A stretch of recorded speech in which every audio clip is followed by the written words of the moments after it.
फ़अऊज़ु बिल्लाहि मिनश्शैतानिर्रजीम बिस्मिल्लाहिर्रहमानिर्रहीम अस्सलातु वस्सलामु अलैका या रसूलल्लाह व अला आलिका व अस्हाबिका या हबीबल्लाह अस्सलातु वस्सलामु अलैका या नबीयल्लाह व अला आलिका व अस्हाबिका या नूरल्लाह नवैतु सुन्नतल इअतिकाफ। ज़मा ख़ोगो ख़ोगो इस्लामी रुणो नवैतु सुन्नतल इअतिकाफ माना दे मा द सुन्नत एतिकाफ नेत वकड़ो। नेत ज़्र इरादे नुम दे सवक्त तासु ता द जुमात हाज़री शर्फ मिलावशी नो हर ज़ला प याद सरा ज़्र प इरादे सरा द एतिकाफ नेत कवई आओ प अरबी के वायो नवैतु सुन्नतल एतिकाफ का प अरबी के न दर्जी नो खपल मोरनई जब के पख्तो के या कोस्तानी के खपल जब के दा वायो च मा द सुन्नत एतिकाफ ने तोकड़ो नो हर अमल च कहू अगसना से फ़ायदा वी और बिया दा खुदा से च दा इबादत सर ताल्लुक़ लरी नो द दे स फ़ायदा दे द दे दो फ़ायदे दी इव फ़ायदा दा दे च तरसो पूरे प जुमात के ता औ मा नास तू देनेत कवलो नबादा ता औ मा तबा द नफल एतिकाफ सवाब मिलावेगी। हदीस शरीफ के राजी जुमात के सोक च असे नास्ती औ सा अली प इवे सा बांधे दता जुमात के लस ने क्या नहीं मिलावेगी। हदीस शरीफ के राजी दा द जन्नत लटोटोना जन्नत ल ईसोना इव ईसदे नो कम खलक च प दुनिया के पदे के नास्ते ख्वखवी और बलजी के जड़ न लगी बाजार के बैठक के चरता प चौक बांधे प क्रिकेट मैदान के प बलजी के जड़ न लगी प जुमात के जड़ लगी नो याद उसाते इंशाअल्लाह प ईमान च खातिमौशी अल्लाह रब्बे करीम बा द आखिरत ईसा हमदत जन्नत वर नसीब कवी। और नबी अलैहिस्सलाम फरमाई अल मुमिनु फिल मस्जिद कसमा के फिल मा वल मुनाफिक़ु फिल मस्जिद का ताइर फिल कफस। फरमाई मोमिन सड़ाए बप जुमात के दस खुशालवी लकदा कब मा है चुप उबो की खुशालवी चुबो ने अरबा से मर्शी और फरमाई मुनाफिक सड़ाए बप जुमात के दस तंगीगी लक मरगच पिंजरे तवाचा पिंजरा के तंगीगी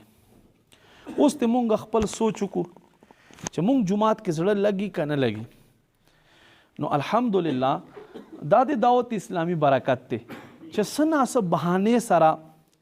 सना स तरीके सरा तो सोमुंग रागुंड के जुमात के मुके नबी दा पदी फितनो फसाद दौर के दावत इस्लामी बरकत तो न यो बरकत ते नो यो फ़ायदा दाशवा छे नफल एतिकाफ सवाब ब मिलावेगी ताओ माता औ बल फ़ायदा दादे च गोरा दा खबरी च दी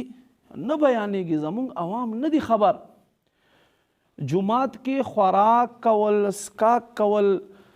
दा मन दी फतावे शामी पावाले सरा दुमरा पूरी लिखली शवी दी किताबुनों के च जुमात के आबे जमजम उबहुम नशस्कल है आबे जमजम उबहुम नशस्कल है ज़का दा हम प खुराक उपस्का के राजी खो का एतिकाफ नेत ते वकड़ो लो नो बिया तो जुमात के दा टोल कारुना ता दे पारा जायज़ और रवाओ गर्जेगी। तासो अमुंगा दुरूद शरीफ उवैलो नबी आखिरुज़्ज़मान सल्लल्लाहु अलैहि व आलिहि वसल्लम फरमान मुबारक ते फरमाई चाप किताब के माँ प ज़ात बांधे दुरूद शरीफ वो लिखलो ज़मानु में वो लिखलो फरमाई च तरसो पोरे दा ज़मानुम दा दुरूद शरीफ पदे किताब के मौजूद भी दग लिकुन की दे पाराबा फरिश्ते इस्तिग़फ़ार यानी द बखने दुआगाने कभी जमुंगा पडेरा इस्माइल खान के यो इस्लामी रोड दे هغه باقاعده یوه الماری جوړه کړې ده او هغه الماری یو شانتې کاپیو نه ډکه دی او دا ټولې کامپیانې چې دي د په درود شریف باندې ډکې کړي دي وی زه چې فارغ یم او دس مې وي نو بس په یوې کرښې باندې درود شریف لیکمه چې کاپي مکمله شي بیا یې دلته کېږدم نو که چېرته د زر ځله نبي علیه الصلاة والسلام نوم مبارک پکې لیکلی وي نو په یو ځل باندې فرشتې د استغفار دعاګانې کوي که د زر ځله لیکلی نو دلته به څومره دعاګانې کوي او زمونږ علما فرمایي چې اهل سنت اهل حق خلقو نښه دا ده چې دوی به په کثرت سره درود شریف وایي اهل حق خلقو نښه دا دی چې دوی به څه کوي په کثرت سره به درود شریف وایي نو ما عزتمندو قدرمندو عجب کرم کے خود مجرموں کے حامی گناہگاروں کی بخشش کرانے آئے ہیں وہ پرچہ جس میں لکھا تھا درود اس نے کبھی یہ اس سے نیکیاں اس کی بڑھانے آئے ہیں صلو علی الحبیب صلی اللہ تعالی علی محمد صلی اللہ علیہ وآلہ وسلم زما خوگو خوگو اسلامینو حدیث شریف تے انما الاعمال بالنیات دا حدیث دا بخاری شریف اولنائی حدیث تے نبی علیہ السلام فرمائی د عملونو دارو مدار نیتونو پورې دی د عملونو ثواب له نیتونو سره دی په عمل باندې نیت په وجه سره ثواب ملاویږي او نیت په وجه سره ثواب نه ملاویږي نو ما عزتمندو ښه نیت چې دی انسان جنت ته ورسوي نو چې زمونږ عملونو دارو مدار چې دی یو سړی دی موز ته ودرېدو خو د موز نیت نه دی نیت زړه ارادې ته وایي موز نیت نه دی موز ته ودرېدو د دغه سړي موز به وشي فرض موز نه کېږي ګورئ چې نیت دی نه وي نو بل به کوم عمل وشي نو هر عمل دارومدار چې دی هغه په نیتونو باندې دی الحمدلله شیخ طریقت امیر السنت امیر دعوت اسلامی حضرت علامہ مولانا ابو بلال محمد الیاس عطار قادری رضوی ضیائی دامت برکاتهم العالیہ مونږ ته دا یو ذهن را کړی دی چې تاسو کله هم یو کار کوئ نو هغې نه مخکې تاسو ښه نیتونه کوئ او باقاعده امیر السنت نیتونه لیکلی دي مثلا جمعات ته موز د پاره راتګ امیر علیه سنت 40 نیتونه لیکلي دي 40 نیتونه داسې د چای څکلو یو کپ چای تا وماسکو دې نه مخکې امیر علیه سنت 9 نیتونه لیکلي دي نو چې دا نیتونه وکړې نو تا ته به الله رب کریم د ښه نیتو په برکت سره ثوابونه تر ادا کوي نبی پاک صلی الله علیه و آله وسلم فرمایي په ورځ د محشر به یو سړی راشي او د سره به د نیکیو یو لوی غر ودرولی شي دی به عرض کوي پروردګاره ما طرف توجه لرئ ما خو په دې نیکیو کې مثلا حج دی پکې عمره دی پکې دنیا شای خیراتونه دی پکې دنیا شای ښه محافلو ته تک دی پکې هغې ثوابونه دی پکې ما خو په دې کې یو عمل نه دی کړی دا ما ته څنګه دا ثوابونه میلاو شو الله رب کریم به ورته فرمایي ها ما بنده تا نه دی کړی په دې کې یو عمل هم تا ته د کولو موقع نه شوه میلاو تا په دنیا کې دا څومره ښه کارونو چې تا نیتونه کړي وو هغې تا ته موقع نه شوه میلاو صرف د نیت په وجې سره ما تا ته د دې ثواب در عطا کړل خو نیت وایي زړه ارادې ته صرف بهر نه زړه ارادې ته چې له زړه نه دی د یو شي اراده وي نو راځئ بیان اورېدا دپاره ښه نیتونه کوو ښه نیتو سره به انشاءالله بیان اورو نو موږ ته به ډېر شای ثوابونه میلاو شي زه نیت وایم تاسو ما پسې ثواب په نیت سره آمین وایو انشاءالله په اوچت اواز سره ما پسې وایو الله رضا دپاره به بیان اورما علم دین به زده کوما بیان به پوره اورما ادب سره به کښېنما نصیحت به حاصلوما چې الله نوم راشي نو عز وجل به وایما نبی پاک صلی الله علیه و آله وسلم چې نوم مبارک راشي نو درود شریف به وایما صلو علی الحبیب صلی اللہ تعالی علی محمد صلی اللہ علیہ وآلہ وسلم. چونکہ رجب شریف د عباداتو میاشت دی، په دې میاشت کې د عبادت بیج خښولو میاشت دی. تخم ځمکې ته چې څنګه خلک اچوي دقسې دا د عبادت تخم خښولو میاشت دی. نو ما عزتمندو نن مونږ مسلمان څوک د سنتو ټیم نه ورته میلاویږي، چاته د دعا کولو ټیم نه میلاویږي. څه شی دی؟ یاره جي کارونه دي، یاره جي کیسې دي، نشته ټیم نشته جي، مونځ ته جي جمع ته تاسو پابندۍ سره نه، یاره جي بس کارونه دومره زیات چې یو خوا لاړ شو بیا پته نه راته ولګي او جمع ټیم تیر شي. راشه ای نادانه ته واوره نبی پاک صلی الله علیه وآله وسلم چې کوم نبی ته کلمه وای هغه عباداتو څومره خوندو. تا ته نن سکون عبادت کې لذت ولې نه میلاویږي؟ نو ما عزتمندو دا بیان که تاسو واورئ انشاءالله په توجه سره واورئ او د زړه په ګلدسته کې ځای ورکړئ. چې څنګه ګلدسته کې مونږ ګل سجاو کوو که نه، دقسې دا یوه خبره دلته اورئ او دې ځینه ته خیجوئ او دې ځینه بس څنګه دا ښایسته ګل چې سړی په ګلدانۍ کې کیږدي که نه، دقسې دا یو حدیث شریف د قرآن یو آیت دلته ږدوئ، انشاءالله ډېرې فایدې به تاسو ته میلاو شي. صحابی رسول حضرت سیدنا ابو هریرہ رضی اللہ تعالیٰ عنہ نے روایت تے دے بیان فرمائی چې نبی پاک صلی الله علیه و آله وسلم با روزي هم ساتلې او کثرت سره به منځونه کول. دومره کثرت سره به نبی علیه الصلاۃ والسلام په منځ کې ولاړای کولو چې بخاری شریف الفاظ دی حتی تورمت قدماه. نبی پاک صلی الله علیه و آله وسلم دا پوندې چې دی ایډیاں دا به وسیرلې شوې، له دې نه به وینې راووتلې. الله اکبر. حضرت ام المؤمنین عائشہ صدیقہ رضی اللہ تعالی عنہا فرمائی نبی پاک صلی اللہ علیہ وآلہ وسلم قیام اللیل یعنی داسې شپه به نبی علیه الصلاۃ والسلام نه تیروله چې په کومه شپه به نبی علیه السلام الله ته ودرېدلی نه و. فرمای دویمه مؤمنینو مور حضرت ام سلمہ رضی اللہ تعالی عنہا روایت مطابق نبی پاک صلی الله علیه وآله وسلم دا معمول مبارکو چې شپې به مونځ ته ودرېدو، بیا به هغې نه بعد آرام وکړلو، بیا به شپې را پاسېدو، بیا به عبادت ته ودرېدو، بیا به لږ آرام وکړو، بیا به را پاسېدو، بیا به عبادت شروع کړلو. فرمایي تر دې پورې به نبی علیه السلام دا معمول کولی هره شپه چې سحر به شو. حضرت جابر رضی اللہ تعالیٰ عنہ فرمائی نبی پاک صلی اللہ علیہ وآلہ وسلم با آرام کولو نه بعد بیا را بیدار شو، مسواک شریف پیا وکړلو، تازه اودس پیا وکړلو، منځ بیا وکړلو او بیا آرام وکړلو، بیا به را پاسېدو. دا معمول به نبی پاک صلی الله علیه وآلہ وسلم.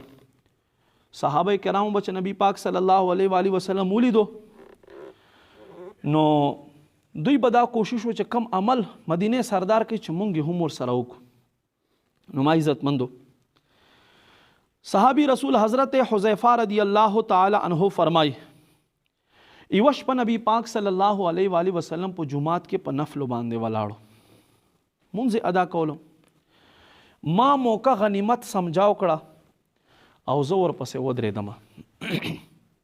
چې ورپسې ودرېدم د دوی په اقتدا کې مې مونځ شروع کړلو. فرمای نبی پاک صلی الله علیه وآلہ وسلم سوره بقره تلاوت شروع کړلو. سوره بقره خو غټ سورت دی. فرمای څه وخت چې نبی پاک صلی الله علیه وآلہ وسلم تلاوت شروع کړلو نو ما وی چې زه 100 آیتونه به وای په 100 آیتونو به رکوع کی. فرمای مدینه جانان صلی الله علیه وآلہ وسلم 100 آیتونه اوه خو رکوع یې ونه کړو. ما وی چې زه په 200 به وکي. فرمای 200 اوه خو په 200 باندې هم رکوع یې ونه کړو. ما عزت مندو 2.5 سپارې دی سورہ بقرہ 2 سپارے تقریبا پورا سورہ بقرہ ہوئے ماوی چې زه اوس په تلاوت وکي مونږ خلک خو چې تراو کې ودري که نه دا لا یو رکات دی نو څه خلک ځوانان وي ناست وي راغلي ختم ته وي بیا صحیح ټول ختم په ناسته باندې په گپ شپ تیر کی څوک موبایلونه چار باسلی څوک څه کوي څوک څه کوي بار چې وځي الحمدلله مونږ خو د شپږو شپو ختم وکړو مونږ خو د څلورو شپو ختم وکړو څه شی خلکو ته خیلو دپاره نو ما عزتمندو دا داسې هغه ستړه وکړله نه عبادت ثواب درته میلاو شو ایس په لاس درنغه بس صرف هغه خلکو ته د خبر وکړه چې ختم مې شپږو شپو وکړه وې ناست راشه صحابه کرامو ایمان او عباداتو سره خوند ما عزتمندو فرمای پورا سوره بقره ہوئے ما وی چې اوس په مدینه جانان صلی الله علیه و آله وسلم رکوع کی خو فرمای رکوع یې ونه کړلو تر دې پورې چې الله محبوب سوره آل عمران شروع کړلو ما ویزا سوره آل عمران بس آیتونه وای رکوع به وکي خو محبوب کریم سوره آل عمران پورا صورت وې ما وی اوس پر رکوع کی خو بیا یې هم رکوع نه کړلو ما عزتمندو قدرمندو حضرت حذیفه فرمای نبی پاک صلی الله علیه و آله وسلم پاو کم سلور سپارو تلاوت وکړلو رکوع یې ونه کړلو هغې نه بعد محبوب کریم سوره نساء شروع کړلو سوره نساء شروع کړلو ما وی چې زما خیال غلط دی کېدای شي نبی پاک صلی الله علیه و آله وسلم په سوره نساء کې رکوع کی سوره نساء وې بیا یې رکوع ونه کړلو فرمای ما وی چې دا صورت مکمل شي کېدای شي وی کی خو رکوع یې ونه کړلو تر دې پورې چې سوره مائده یې پسې شروع کړلو او ما عزتمندو سوره مائده وې شپږو سپارو نه بعد الله محبوب د اولنی رکعت رکوع فرمایلو الله اکبر فرمای شپږ سپاره چې نبی علیه الصلاۃ والسلام په او باندې شپږ سپاره وې بیا لاړو رکوع ته او سبحان ربی العظیم وې بیا دغه سه دویم رکعت ته ودرېدو دویم رکعت شروع کړلو ای عاشقان رسول تاسو واورېدل خلقو ته بخنه کوونکی خلقو ته عفو کوونکی او په خپله باندې بخلای شوی نبی هر نبی بخلای دی هر نبی ته الله شان ورکړی خو د ټولو انبیاو سردار زما او ستا نبی دی صلی الله علیه و آله وسلم هغه څنګه عبادت کوي او عموما چې موږ باندې د کور ذمہ داری راشي یو څو کسانو کور کې خیال وي یا 10 کسانو یا 15 کسانو زیات خو کور بوج نه وي نو جمع پرېږده تلاوت پرېږده داسې نادانان وي چې هغوی ته د مونځ کولو موقع هم نه میلاویږي یاره جي په ما باندې د کور بوج دی ته واوره ایمانداره الله محبوب صلی الله علیه و آله وسلم 9 نکاحونه 13 نکاحونه محبوب کړي او 9 بیبیانې به یک وخت په نکاح کې ساتلې دي هغوی خیال بیا ساتلو ورسره بیمارانو خیال بیا ساتلو او د خپل رشتہ دارۍ خیال بیا ساتلو او ما عزتمندو قدرمندو نبوت چې کوم فرایض و هغه بیا هم انجام کول ورسره به جهاد تیاریانې هم وې څومره غزوات نبی پاک صلی الله علیه و آله وسلم کړي دي دې ټولو مصروفیاتو باوجوده الله محبوب صلی الله علیه و آله وسلم څنګه عبادت کړی دی او یو مونږ امتیان یو چې ما عزتمندو ټایم نه میلاویږي یاره جي سنت خو مې ځکه ونه کړو زه په سفر باندې یم خو خدای بنده تا سره ښه ټایم شته دی الله تعالی تا ته موقع درکړې ده یاد وساتئ اعلی سفر کې سنتو اجازت دی چې کله تا سره ټایم نه وي یا تا نه ګاډی ځي چې کله تا سره ټایم وي او تا نه ګاډي ماډي تک خطره هم نه بیا به سنت ادا کوي صرف په فرضو کې به قصر کوي نیمه به کوي یعنی 2 به کوي ما خوږو اسلامیانو نن هر کار دپاره مونږ وخت وباسو پیسې ګټلو دپاره سیر و تفریح دپاره موبایل سوشل میډیا هر وخت ډیټا آن ساتلو دپاره کھیل کود دپاره او ما عزتمندو ځنې نادانان خو بیا په روډونو باندې په چوکونو کې غټې غټې LED ولګوي او میچونه ګوري د هر یو شیز دپاره ټایم شته دی، خو که نن ټایم نشته ما مسلمان رور سره بیا اشراق او چاشت نفل دپاره نشته، که نن ټایم نشته نوافل اوابین ادا کولو دپاره ټایم نشته، که نشته خو دغسې نیکو اجتماعاتو کې شرکت کولو دپاره نشته، که نشته خو مدني قافلو کې سفر کولو دپاره نشته، که وخت نشته خو نیکي دعوت ورکولو دپاره نشته، که وخت نشته خو علم دین زده کولو دپاره نشته، ها که وخت نشته نو قبر و حشر او آخرت تیاری دپاره نشته، او دین علاوه دنیاوی هر کار دپاره ما عزت مندو مونږه وخت باسو. کاش کچرته مونږ ته د آخرت فکر نصیب شي، کاش مونږ د نبی پاک صلی الله تعالی علیه و آله وسلم عملی طور باندې خپل ذات دپاره آئیډیل جوړ کو، او نبی پاک صلی الله علیه و آله وسلم زندگی مبارکه چې څنګه تیره کړې د هغې په نقش قدم باندې مونږ خپل د دنیا معمولات جاری کو. عبادت میں گزرے میری زندگانی، کرم ہو کرم یا خدا یا الہی، صلو علی الحبیب صلی اللہ تعالی علی محمد عزت مندو مشہور صوفی بزرگ مولانا جلال الدین رومی رحمت اللہ علیہ فرمائی، واورے ډیر خیسته نصیحت کړی دی، فرمائی کچرتا یو بادشاہ یو کس خاص کار د پاره ولیږي او تاسو بیا په لار باندې روان شو، نور ډیر شای کارونه وکئ، خو چې کم کار د پاره تاسو بادشاه لیږلی یې هغه کار تاسو ونه کوئ، نو دا بادشاه به تاسو نه خفه وي که خوشحال وي؟ هیڅ کله به در نه خوشحال نه وي. فرمایي بس دې له جهته که غور وکړي انسان نو الله د دنیا ته څه دپاره رالیږلی دی او دی نن په کومو کارونو کې اخته دی. سوره احزاب کې الله رب کریم فرمایي انا عرضنا الامانة على السماوات والارض والجبال فابین ان يحملنها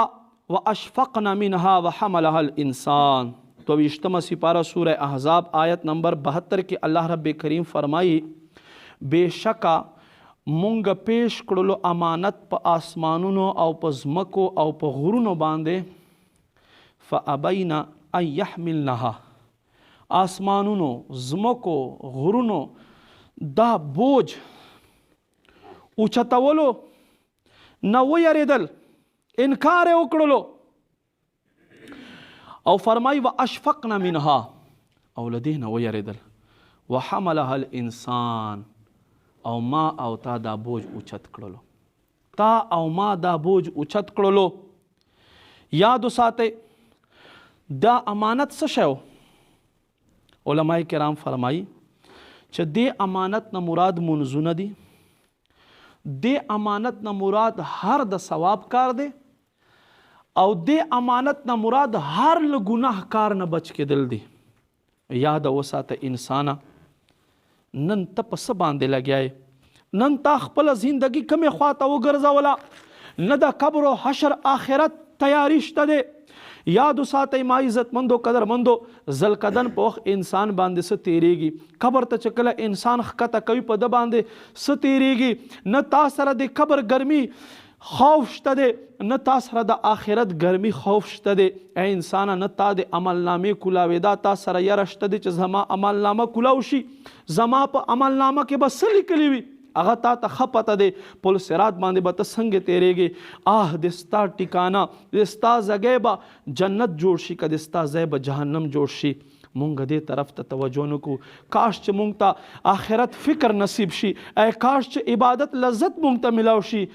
100 کروڑ کاش چې د دنیا محبت زمونږ له دې زړه نه وځي، او کاش چې الله رضا حاصلول مونږ ته ملاو شي. تاج و تخت حکومت مت دے، کثرت مال و دولت مت دے، اپنی رضا کا دے دے مجدہ، یا اللہ میری جھولی بھر دے. اللہ رب کریم سورہ زاریات آیت نمبر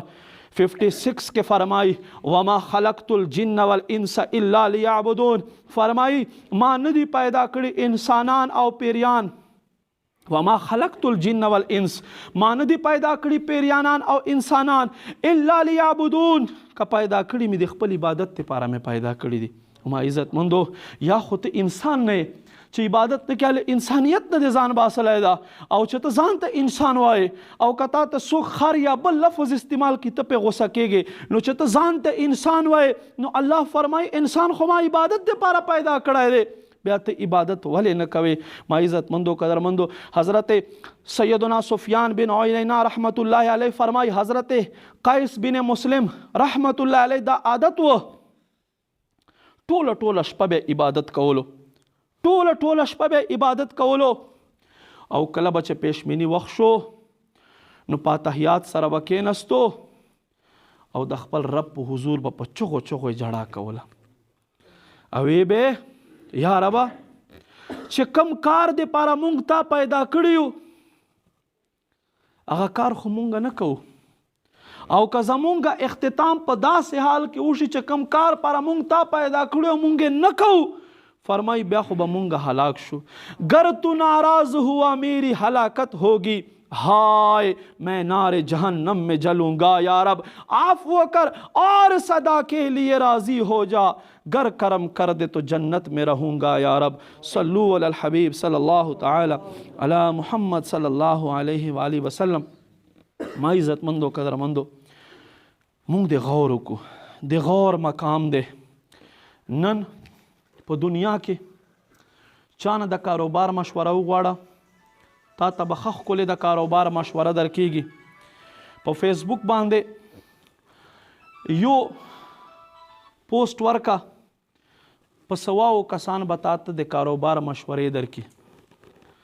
چانه د صحیح سکول تپوس وکړه چې کومې علاقه کې اوسې چې څومره سکولونه وي خلک به یې درته وښایي ښه یو ځای کې ته نوکري کول غواړې غزي ته تګ غواړې چانه مشوره طلب کې فوراً به درته میلاو شي یاد وساتئ مدینه جانان صلی الله علیه وآله وسلم فرمای کن فی الدنیا کعابر السبیل فرمای په دنیا کې داسې اوسئ لکه د لارې مسافر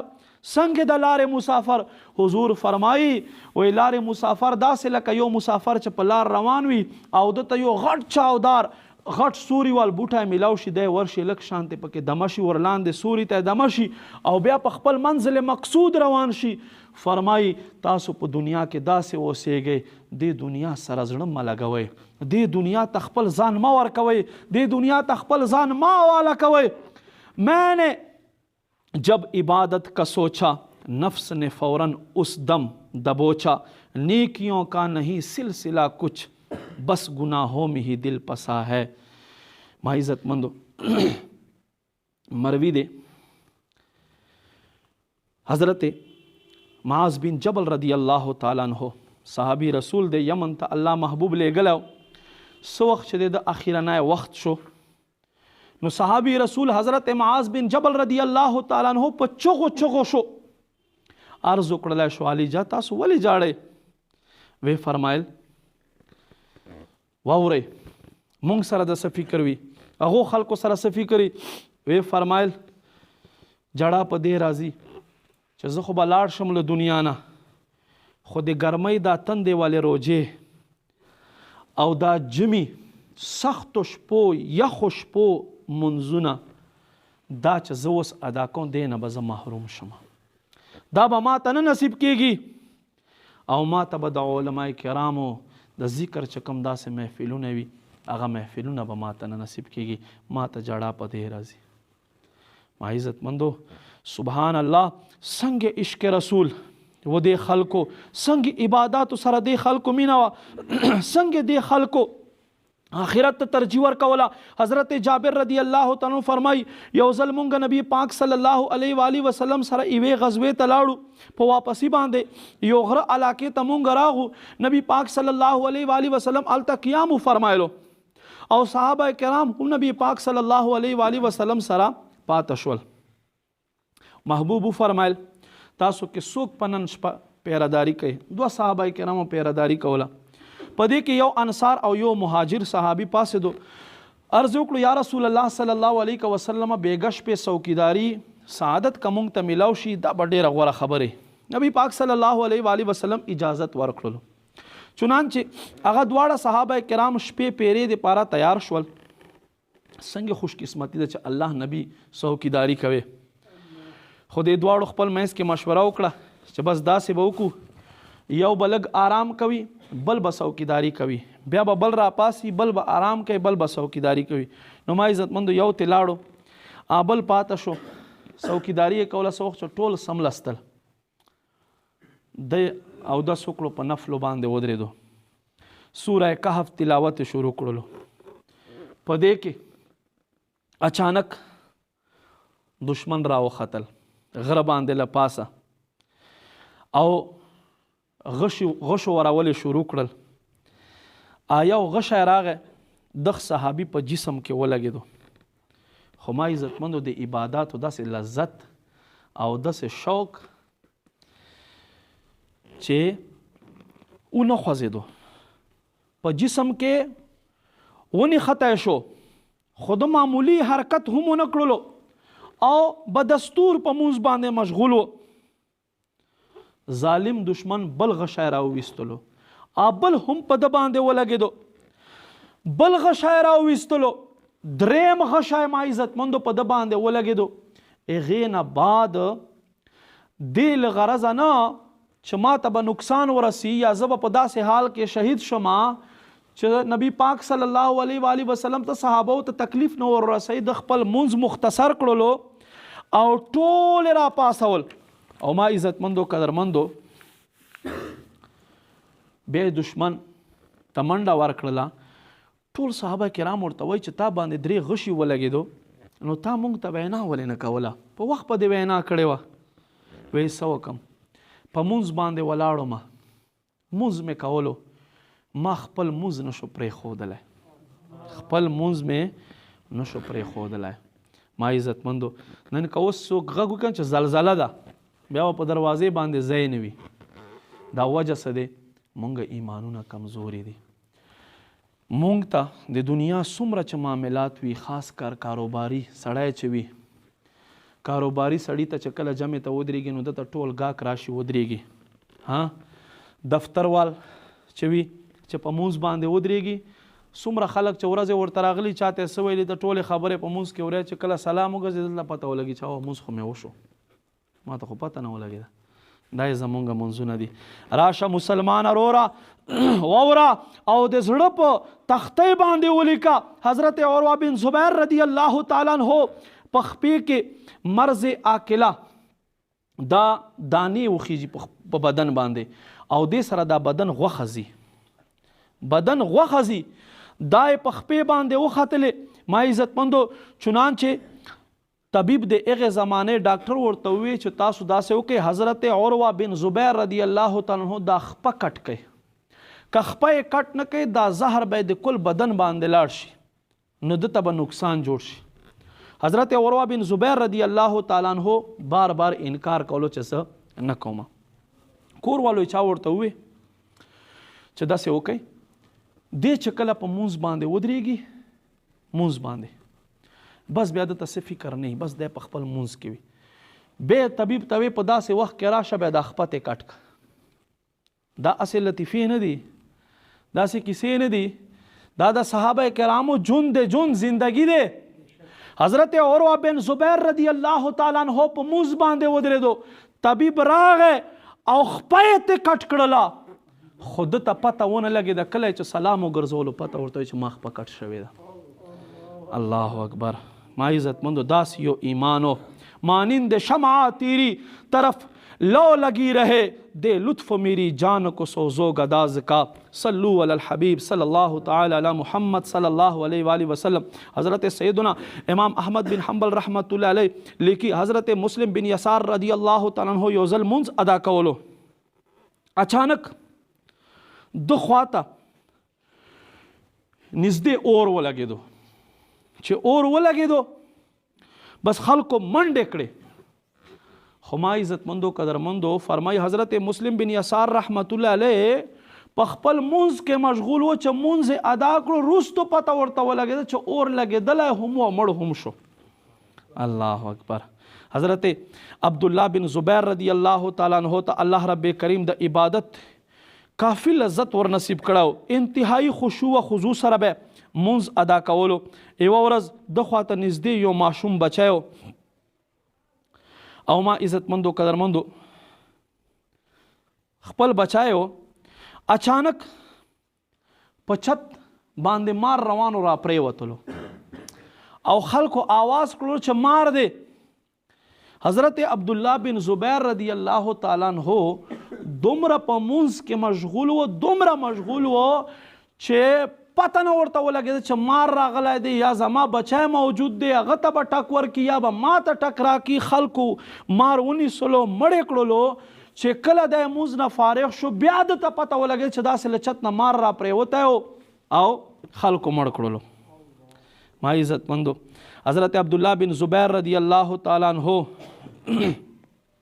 واوره تاریخ دمشق په 28وی جلد صفحه نمبر 170 باندې لیکلی دی. حضرت عبدالله بن زبیر رضی الله تعالی عنہ بس وخت سجدې ته لاړو دومره اوږده سجده به کوله چې بسا اوقات کله کله به مرغان د په ملا باندې کېنستو وی به جوړه دیوار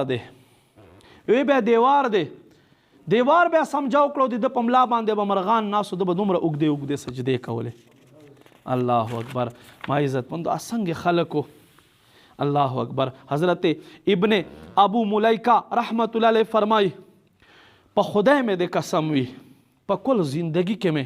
حضرت عبدالله بن زبیر شانته مونځ کوونکی نه دی لیدلی. الله اکبر. فرمای یوه ورځ ما په خپله کتلو د منجنیک یوه غټه تیږه چا را غوزار کړه چې د ده له ګیرې سره او د ده سینې سره تیره شوه او خلکو منډې کړې خو حضرت عبدالله بن زبیر رضی الله تعالی عنہ یره سکه د چې څنګه قرآن وی اکا شانته به دستور خپل قرات جاری ساتلو او اطمینان سره ولاړو خپل منځ ادا کړلو. الله اکبر. حضرت رابعه بصریه رحمت الله علیها دا د الله یو داسې دوست وه چې دی به هره ورځ 1000 نفل ادا کول او 50 کاله داسې تیر کړل چیرته سر ته بالغ کېنه خو تکیه یې کېنه خو 50 کاله. الله اکبر. تنبیه الغافلین کې دي یوه ورځ حضرت رابعه بصری رحمت الله علیها مونځ ادا کولو او سجدې ته لاړه نو چټای چې کوم ډکی وي تیره تیز هغه د دې په سترګه کې لاړو سجده کوي ډیر وخت په سجدې باندې پرته وه چې مونځ ادا کړو په مونځ کې دې ته احساس ونه شو. میر عبدالواحد بلگرامی رحمت الله علیه فرمایي مونځ ادا کولو نه بعد دیو فرمایل چې راشي زما په سترګه کې څه نیښتې دې رانه ویباسئ. دې خلکو داسې عبادت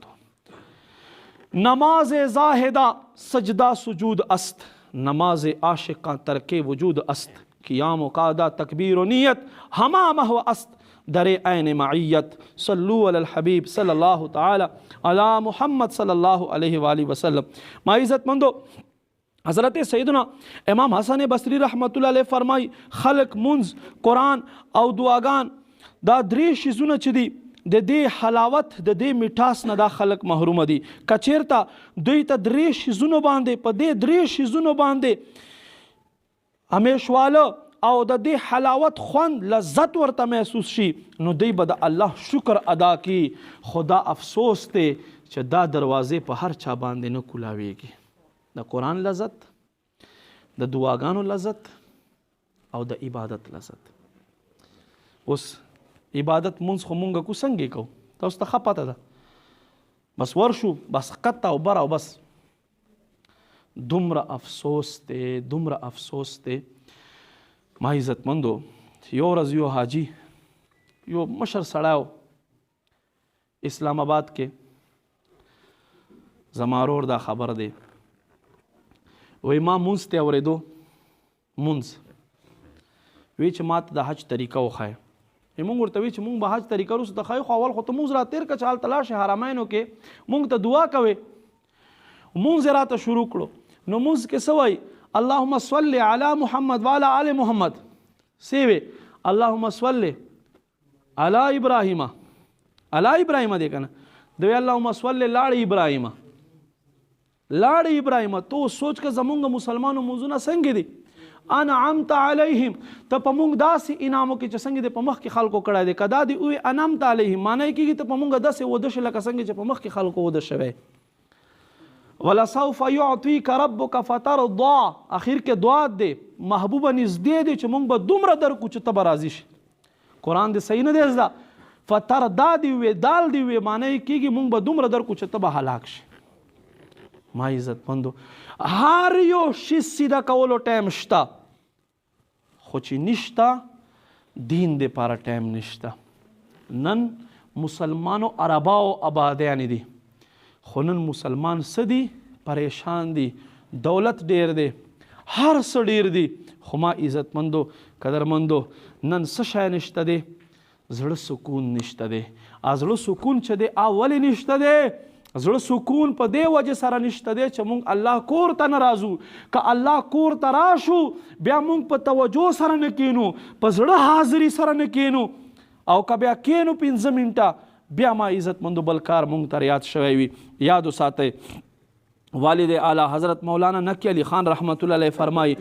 وی ټولو کمالاتو اصل چې دی هغه عبادت دی او د انسان زندگی اصل عزت چې دی اصل عزت هغه د خپل سر رب ته ښکته کولو کې دی الله فرمایي من کان یرید العزة چا چې عزت غوښتلو اراده وي فلله العزة جمیعا عزتونه خو ټول الله د پاره دي عزتونه ټول الله سره دي څوک چې اراده غواړي عزت غواړي عزت غوښتو اراده وي نو رای دي شي الله دربار ته عزتونه ورکوونکی الله دی په روپو سره چاته عزت نه نصیب کیږي په بنگلو په گاډو سره چاته عزت نه ملاویږي او که عزت وي نو آب تر یوزي پورې وي خو چې څوک هم الله در ته راشي او لږ شانتې نږدې شي نو ما عزتمندو که ماشوم وي که لوی وي که نر وي که ښځه وي کل دنیا د ته په عزت نظر سره ګوري د دې په تفسیر کې حضرت قتاده رضی الله تعالی فرمای من کان یرید العزة فلیتعزز بطاعت الله څوک چې عزت غواړي هغه د الله اطاعت طلب کی الله بندگی د حاصله کی الله بدتا عبادت ور الله بدتا عزت ور نصیب کی ما خوگو اسلامی نو قرآن مجید فرقان حمید کے اللہ رب کریم فرمائی من عمل صالحا من ذکر او انثى وهو مؤمن فلنحيينه حیاتا طیبه فرمائی څوک چې ښه کار وکړي که سړی وي که ښځه وي او مسلمان وي نو موږ به دوی ته ښایسته زندگی ور عطا کړو ښه عمل وکړي که سړی وي که ښځه وي مسلمان وي فرمایي موږ به دوی ته ښایسته زندگی ور عطا کړو نو مونږ ته پکار ده چې مونږ دا دعا کوو محبت میں اپنی گما یا الہی نہ پاؤں میں اپنا پتا یا الہی رہوں مست بے خود میں تیری ولا میں پلا جام ایسا پلا یا الہی فقی ابو الیث سمرقندی رحمت اللہ علیہ فرمائی وی بندہ تر اغ وخت پورې د عبادت لذت حاصلولی نشي چې تر څو پورې د سلورو خبرو د سلورو کارو نیت نوي کړی دا واورئ فرمایي اول د عبادت په خنیت سره کوي عبادت توفیق ملاو شو دا د الله نعمت سمجھاو کی او په د خپل عبادت نظر ساتي او فرمای خشیت په زړه کې د الله یره لري او فرمای اول نه تر اخیره پورې د اخلاص اپناو کی ریا نه د ځان ساتي ریا نه د ځان ساتي ما عزتمندو قدرمندو مونږ زړونه ګناه نه څخه شوي دي عبادت کې مونږ ته لذت نه ملاویږي او ما عزتمندو دنیاداری پسې دنیاداری کې مونږ ته خوند ملاویږي خلک ګوره ډېرې کرکټونو د پاره شپې تېروي ډرامو د پاره فلمونو د پاره خلک پوره شپې تېروي خو افسوس عبادت ما عزتمندو قدرمندو نه نصیب کېږي یاد وساتئ ما عزتمندو عبادت سره بنده همیشه د پاره ښایسته ښکارېږي عبادت انسان ته الله رب کریم معرفت ور عطا کوي عبادت سره الله رب کریم بنده ته بندگانو کې عزتونه ور نصیب کوي. ما عزت مندو حضرت سیدنا امام محمد بن غزالی رحمت الله علیه فرمای وی د آخرت په لار باندې تک کوونکو بزرگان دین د عادت مبارکو هغه به څه کولو؟ صوفیاو، نیکانو، اولیاو همیشه بیا سالن نه خوړلو، انګولې بیا همیشه نه خوړلې، نفس له خواهشات نه بیا ځان ساتلو، کله کله بیا سالن خوړلو. نو ما عزت مندو کله بیا چې خپل نفس دپاره څه وخوړل بیا بیا خپل ځان دننه دباو کولو چې وګوره ته څومره سخت شوې ای زړه ته څومره سخت شولې. حضرت احمد بن حرب رحمت الله علیه فرمای ما 50 کاله عبادت وکړو، ما په دې 50 کالو کې ما ته عبادت لذت ملاو نشو. څوک وایي؟ حضرت احمد بن حرب رحمت الله علیه فرمای 3 شیزونه مې پرېښو ما ته عبادت خوند ملاو شو. فرمای پس کې نمبر 1 ما د خلکو رضا پرېښوه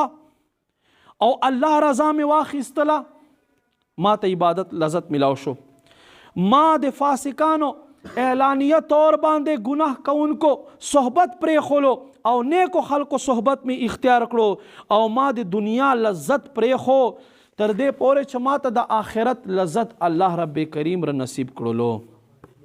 ما عزت مندو قدرمندو نیکانو ذکر مو واورېدو، صحابه کرامو ذکر مو واورېدو چې هغوی څنګه دا عبادت کولو، څنګه عبادت سره خوندو. حضرت خواجہ بایزید بیستامی رحمت الله علیه ما عزت مندو 60 کاله خپل نفس سره داسې مجاهده وکړله چې غوښه په دې ژبې باندې 60 کاله کېنښوه، داسې مجاهده یې وکړه. 60 کلونو نه بعد یوه ورځ د اختر ورځ دی، زړه کې د غوښې خواهش راپورته شو، چې راپورته شو دی خپل نفس ته وایي پوره به دې کم، دا خواهش به دې پوره کما، خو ته به داسې کیا چې اول به 2 رکاته نفل کیا، 15 سپارې به په 1 رکات کې وای، 15 په بل کې وای، بیا به غوښه تر باندې خورم. خپل ځان ته وای 15 سپارې په 1 رکات کې وې، 15 په بل رکات کې وې، پورا قرآن ختم اختر په ورځ باندې وکړو. هغې نه بعد موریدینو متعلقینو محبینو دته غوښه راوړه، چې کله غوښې بوټۍ را اوچته کړه او خولې ته وړه، خپل نفس ورته ووې خواهش ای خواجه بایزید بیستامی 60 کاله د ما مخالفت کولو خو اخر ما وګټله او تا وبهلله. بچ دا خبر وه، زړه کې دا خبر راپورته شوه، فورا یې غوښه ښکته کېښوه، وې هېڅکله یې نشې رانه ګټلی، زه به غوښه نه وخورم. ما عزتمندو په دې کې لږ وخت بعده یو محبینو نه کس راغی، هغه وایي قربان غرمې وخت خو سترګې مې پټې شوې. څه سترګې پټېدل وې چې د زړه سترګې مې ویښې شوې، سر سترګې مې پټې شوې. الله محبوب ما خواته تشریف راوړلو. محبوب کریم صلی الله علیه و آله وسلم ما ته وفرمایل چې تا کومه غوښه تیاره کړې ده او تا کومه حلوه ځان دپاره تیاره کړې ده، لاړ شه حضرت خواجه بایزید بیستامی رحمت الله علیه ته ووایه چې 60 کاله د نفس سره مجاهده وکړله، الله محبوب پیغام را لیږلی دی چې لږ شانتې وخت لپاره صلح ورسره وکړه او دا غوښه ولوه وخوره. نو ما عزتمندو قدرمندو کله چې حضرت خواجه بایزید بیستامی رحمت الله علیه ته دا خبر وکړه، دی وایي لبیک یا رسول الله، زه حاضر یم قربان یا رسول الله، زه حاضر یم. نو ما عزتمندو داسې خلکو مجاهدات، یو بزرگ رحمت الله علیه 60 کاله مسلسل آسمان ته وکتل، چا تپوس ته وکړو چې بلې خوا ته ولې نه ګورې؟ وایي ځکه نه ګورم چې دا سترګې رب راکړي دي خپل دیدار دپاره، نو بل چاته څه دپاره پرې وګورم. یو بزرگ رحمت الله علیه له خپلې کمرې نه راوتلو سره یوې ښځې باندې نظر پرېوتلو، اجنبي پردۍ ښځې باندې، بس الله خوف ور یاد شلو. اکه په چوکاټ باندې، دروازې په چوکاټ باندې کېنستو، وای دا خپه زما له کمرې نه د الله په نافرمانۍ کې وته دا به زه دوباره دې کمرې ته نه کم رادن نه. 3 کاله مسلسل په چوکاټ کې ناسو بارانونه هر قسم یخ ګرمۍ خپه یې وهله تر دې پورې چې خپه یې کټ شوه هغې نه بعد دا کمرې ته رادن نه شو. داسې خلک ما عزتمندو مونږ به څه حال وي خېټې مو پته نه لګي چې حلال پکې پراته دي که حرام پکې پراته دي. خدا دې یاد وساتئ انسان چې کله صحیح کېدل غواړي بیا صحیح کېدی شي صحبت ورته پکار ده. زندگی بدلول غواړي نو بدلولی شي. نو ای زما وروره مسلمانه سستی او غفلت مکوه. جسٹ لایک چینج یور لایف. خپله زندگی بدله که. الله دین طرف تراشه. دین لذت وګوره. دین خوند وګوره. دین کې الله څومره مقام او خوند ایښودی دی. حدیث شریف کې راځي نبی پاک صلی الله علیه و آله وسلم فرمایي وی الله فرمایي کله چې زما بنده ما طرف ته یو ولیشت دا ولیشت یو بالش رانږدې شي فرمایي زما رحمت دته یو قدم ورنږدې شي او فرمایي چې څه وخت دی ما طرف ته یو قدم راواخلي نو فرمایي زما رحمت چې دی دته په ور روانېدا باندې شي او کله چې دی ما طرف ته په روانېدا باندې شي نو زما رحمت دته په منډه باندې شي او کله چې دی بیا ما طرف ته په منډه باندې شي نو فرمایي زما رحمت بیا دته غیږ ورکړي او غیږې سره یې ولګي. خو چې بنده صحیح لارې چناو وکړي. نو ما عزتمندو فتنې او فساد دور دی. یاد وساتئ نیکان خلک الحمدلله ډیر دي خو هغې دپاره د نیکو خلکو زندگی بدلېدا دپاره د نیکو خلکو صحبت پکار دی. څه شی اول افتوار اجتماع چې دی دا په خپل ځان باندې لازمه کړئ. چېرته چې یې ځان ورته رارسوئ چې اجتماع ته تاسو باقاعدګي سره راځئ روزانه به تاسو نصیحت اورئ نو یوه ورځ به الله رب کریم د تاسو نیکانو په لار باندې روان کی. یو بزرگ رحمت الله علیه فرمای مونږه یوې قافلې کې روانو نو مونږ باندې غلو حمله وکړله. مونږ نه ارس لوټ کړل خوراک سامانونه واخیستل. 10 کسانو کې دا 9 کسان کېنستل خوراک کولو او د دوی سردار چې هغه خوراک نه کولو. فرمایي زه ورغه ما ورته وی چې ته دوی سره خوراک ول نه کوې نو هغه ما ته وی چې زه خو روجهدار یم. مې چې عجیبه سړی راغلی غلا پسې لوټ مار پسې روجې نیسې وی ده ما ته وخندل ما ته وی چې غل یم لوټ مار کومه خو دا روجه دې دپاره نیسمه چې دا به ما او رب ترمنځ د سولې ذریعه وګرځېږي. فرمای 3 کاله تیر شو. 3 کالو نه بعد مې د خانه کعبې طواف کولو. طواف مې چې وکړو یو کس ما سره میلاو شو. ما چې ورته وکتل د په مخ باندې د عباداتو رڼاګانې وې انوارو. ما ته وی چې او دې پیژندما ما ورته وی چې نه او مې نه پیژندې. ما ته وی چې زه هغه د غلو سردار یم ما چې کومه روجې نیسلې هغه روجو ما رب ما سره سولر وکړله هغوی روجو او نن زه د الله نیکو بندگانو کې شامل شوی یم. نو ما عزتمندو په کار دی چې انسان په عملنامه کې یو داسې عمل خو وي که نه چې رب سره سوله پرې وشي. څه مونږ پرېښودي دي مونږ سره څه دي. نو ما عزتمندو نیکو خلقو ته راځئ نیکو خلقو سره کېنئ افتوار اجتماع ته راځئ کېنئ انشاءالله اچھے سنگ ترې نیکو خلقو سره چې کېنئ ته به هم په رنګ باندې ورنګېږې ته به هم نیک شې. او بیا ما عزتمندو امیر اهل سنت شیخ طریقت حضرت علامہ مولانا ابو بلال محمد الیاس ستار قادری دامت برکاتهم العالیہ فرمایي تاسو په خپل ژوند کې هره میاشت 27 دن چې دی خپل دنیا کارونه کوي 3 ورځې تاسو الله رضا دی پاره الله دین دی پاره علم دین زده کړې دی پاره تاسو مدني قافلې ته وباسئ. 27 ورځې خپل کار دی پاره 3 ورځې تاسو مدني قافلې الله رضا دی پاره چې ته په ځمکه باندې سملې تا ته تهجد موقع ملاویږي تا ته 5 ټیمه مونځ جمعه تکبیر اوله کې ملاویږي نو انشاءالله الله به تا زندگی بدل وګرځوي ته به هم نیکانو خلکو په صف کې شامل شي. دین علاوه ما عزتمندو قدرمندو الحمدلله دعوت اسلامی بېشماره شعبې دي بېشماره شعبو کې کار کوي.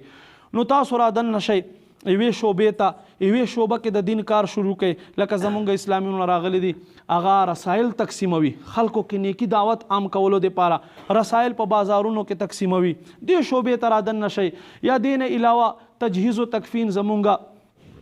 یوه شعبه د دعوت اسلامي په هر ښار کې په هر علاقه کې زنګ دلته فیضان مدینه کې ښکته فلیکس لګېدلی نمبر په لیکلی دی کوم ځای کې چې مسلمان مړ شي نو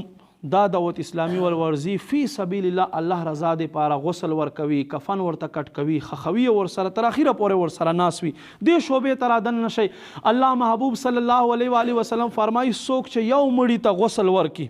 واورئ مدینه سردار فرمایي څوک چې یو مړي ته غسل ورکي یو مړی ولمبوي فرمایي الله بیا داسې له ګناه نه پاک کی لکه څنګه چې ماشوم پیدا شي له مور نه په کومه ورځ چې پیدا شي او دی له ګناه نه پاک وي مړي ته غسل ورکوونکی به الله دقسې پاک او صاف وګرځوي نو الحمدلله زمونږ دې شعبې کسان هم راغلي دي موز نه بعد حسن بای سره تاسو میلاو کې دا شیدا سه رسایل تقسیمولو یوه شعبه دی هغې شعبې اسلامیونه راغلي دي هغوی سره تاسو میلاو شئ نو دعوت اسلامي ته رادن نشئ څه ناڅه په نیکۍ کار کې به تاسو انشاءالله ولګئ نو تاسو زندگی به ښایسته وګرځېږي الله رب کریم نه دعا دی مالک کریم دې موږ ته عمل توفیق نصیب کړي وما علینا الا البلاغ